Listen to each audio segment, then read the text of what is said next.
काशी में प्रताप मुकुट नाम का राजा राज्य करता था।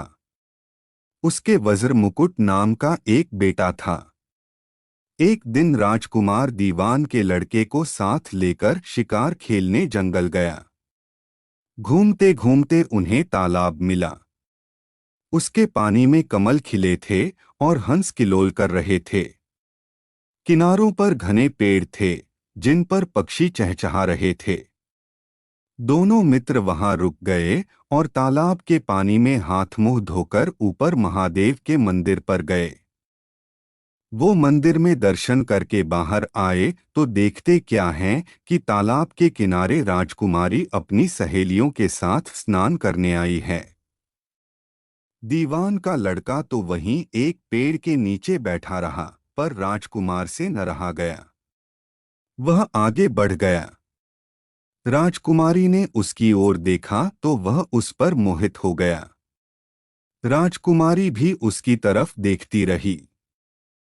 फिर उसने किया क्या कि जूड़े में से कमल का फूल निकाला, कान से लगाया, दांत से कुतरा, पैर के नीचे दबाया और फिर छाती से लगा, अपनी सखियों के साथ चली गई।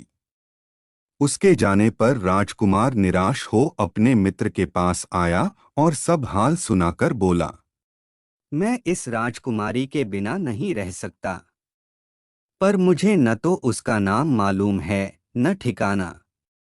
वह कैसे मिलेगी? दीवान के लड़के ने कहा।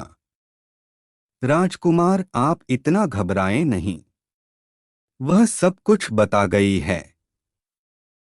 राजकुमार ने पूछा, कैसे?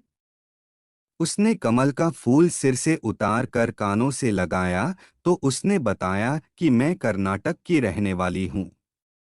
दांत से कुतरा तो उसका मतलब था कि मैं दंतबाट राजा की बेटी हूँ।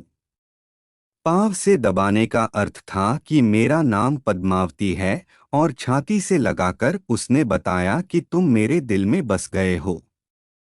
इतना सुनना था कि राजकुमार खुशी से फूल उठा। बोला, अब मुझे कर्नाटक देश में ले चलो। दोनों मित्र वहां से चल दिए। घूमते फिरते सैर करते दोनों कई दिन बाद वहां पहुंचे। राजा के महल के पास गए तो एक बुढ़िया अपने द्वार पर बैठी थी। उसके पास जाकर दोनों बोले, माई, हम सौदागर हैं, हमारा सामान पीछे आ रहा है, हमें रहने को थोड़ी जगह दे दो। उनकी शक्ल सूरत देखकर और बात सुनकर बुढ़िया के मन में ममता उमड़ आई। बोली, बेटा, तुम्हारा घर है, जब तक जी में आए रहो। दोनों वहीं ठहर गए। दीवान के बेटे ने उससे पूछा, माई, तुम क्या करती हो? तुम्हारे घर में कौन कौन है? तुम्हारी गुजर कैसे होती है? बुढ़िया ने जवाब दिया, बेटा, मेरा एक बेटा है जो राजा की चाकरी में है। मैं राजा की बेटी पद्मावती की दाई थी। बूढ़ी हो जाने से अब घर में रहती हूँ। राजा खाने पीने को दे देता है। दिन में एक बार राजकुमारी को देखने महल में जाती हूँ। अगले दिन जब बुढ़िया राजमहल गई तो उसने राजकुमार का संदेशा उसे दे दिया। सुनते ही राजकुमारी ने गुस्सा होकर हाथों में चंदन लगाकर उसके गाल पर तमाचा मारा और कहा, मेरे घर से निकल जा। बुढ़िया ने घर आकर सब हाल राजकुमार को कह सुनाया। राजकुमार हक्का बक्का रह गया। तब उसके मित्र ने कहा, राजकुमार, आप घबराएं नहीं, उसकी बातों को समझें। उसने 10 उंगलियां सफेद चंदन में मारी, इससे उसका मतलब यह है कि अभी 10 रोज चांदनी के हैं। उनके बीतने पर मैं अंधेरी रात में मिलूंगी। 10 दिन के बाद बुढ़िया ने फिर राजकुमारी को खबर दी तो इस बार उसने केसर के रंग में 3 उंगलियां डुबोकर उसके मुंह पर मारी और कहा, भाग यहाँ से। बुढ़िया ने आकर सारी बात सुना दी। बात सुनकर राजकुमार शोक से व्याकुल हो गया। दीवान के लड़के ने समझाया। इसमें हैरान होने की क्या बात है? उसने कहा है कि 3 दिन और ठहरो। 3 दिन बीतने पर बुढ़िया फिर वहां पहुंची। इस बार राजकुमारी ने उसे फटकार कर पश्चिम की खिड़की से बाहर निकाल दिया। उसने आकर राजकुमार को बता दिया।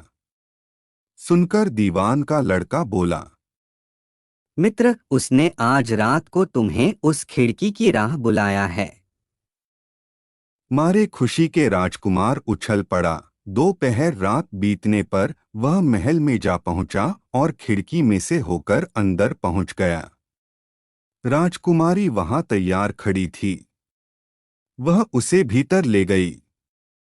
अंदर के हाल देखकर राजकुमार की आंखें खुल गईं। एक से एक बढ़कर चीजें थीं। रात भर राजकुमार राजकुमारी के साथ रहा। जैसे ही दिन निकलने को आया कि राजकुमारी ने राजकुमार को छिपा दिया और रात होने पर फिर बाहर निकाल लिया। इस तरह कई दिन बीत गए। अचानक एक दिन राजकुमार को अपने मित्र की याद आई। उसे चिंता हुई कि पता नहीं उसका क्या हुआ होगा। उदास देखकर राजकुमारी ने कारण पूछा तो उसने बता दिया। वह मेरा बड़ा प्यारा दोस्त है, वह बड़ा चतुर है। उसकी होशियारी ही से तो तुम मुझे मिल पाई हो। राजकुमारी ने कहा, मैं उसके लिए बढ़िया बढ़िया भोजन बनवाती हूँ। तुम उसे खिलाकर तसल्ली देकर लौट आना। खाना साथ में लेकर राजकुमार अपने मित्र के पास पहुंचा। वे महीने भर से मिले नहीं थे। राजकुमार ने मिलने पर सारा हाल सुनाकर कहा कि राजकुमारी को मैंने तुम्हारी चतुराई की सारी बातें बता दी हैं, तभी तो उसने यह भोजन बनाकर भेजा है। दीवान का लड़का सोच में पड़ गया। उसने कहा, यह तुमने अच्छा नहीं किया। राजकुमारी समझ गई कि जब तक मैं हूं, वह तुम्हें अपने बस में नहीं रख सकती। इसलिए उसने इस खाने में जहर मिलाकर भेजा है। यह कहकर दीवान के लड़के ने थाली में से एक लड्डू उठाकर कुत्ते के आगे डाल दिया। खाते ही कुत्ता मर गया। राजकुमार को बड़ा बुरा लगा। उसने कहा, ऐसी स्त्री से भगवान बचाए। मैं अब उसके पास नहीं जाऊंगा। दीवान का बेटा बोला, नहीं, अब ऐसा उपाय करना चाहिए जिससे हम उसे घर ले चलें। आज रात को तुम वहां जाओ। जब राजकुमारी सो जाए, उसकी बाईं जांघ पर त्रिशूल का निशान बनाकर उसके गहने लेकर चले आना। राजकुमार ने ऐसा ही किया। उसके आने पर दीवान का बेटा उसे साथ ले योगी का भेष बना मरघट में जा बैठा और राजकुमार से कहा कि तुम ये गहने लेकर बाजार में बेच आओ। कोई पकड़े तो कह देना कि मेरे गुरु के पास चलो और उसे यहाँ ले आना। राजकुमार गहने लेकर शहर गया और महल के पास एक सुनार को उन्हें दिखाया। देखते ही सुनार ने उन्हें पहचान लिया और कोतवाल के पास ले गया। कोतवाल ने पूछा तो उसने कह दिया कि ये मेरे गुरु ने मुझे दिए हैं। गुरु को भी पकड़वा लिया गया। सब राजा के सामने पहुंचे। राजा ने पूछा, योगी महाराज, ये गहने आपको कहाँ से मिले? महाराज, मैं मसान में काली चौदस को डाकिनी मंत्र सिद्ध कर रहा था कि डाकिनी आई। मैंने उसके गहने उतार लिए और उसकी बाईं जांघ में त्रिशूल का निशान बना दिया। इतना सुनकर राजा महल में गया और उसने रानी से कहा कि पद्मावती की बाईं जांघ पर देखो कि त्रिशूल का निशान तो नहीं है। रानी देखा तो था। राजा को बड़ा दुख हुआ। बाहर आकर वह योगी को एक ओर ले जाकर बोला, महाराज, धर्मशास्त्र में खोटी स्त्रियों के लिए क्या दंड है? राजन, ब्राह्मण, गऊ, स्त्री, लड़का और अपने आश्रय में रहने वाले से कोई खोटा काम हो जाए तो उसे देश निकाला दे देना चाहिए। यह सुनकर राजा ने पद्मावती को डोली में बिठाकर जंगल में छुड़वा दिया। राजकुमार और दीवान का बेटा तो ताक में बैठे ही थे। राजकुमारी को अकेली पाकर साथ ले अपने नगर में लौट आए और आनंद से रहने लगे। तो बताइए, इस कहानी में पाप किसको लगा?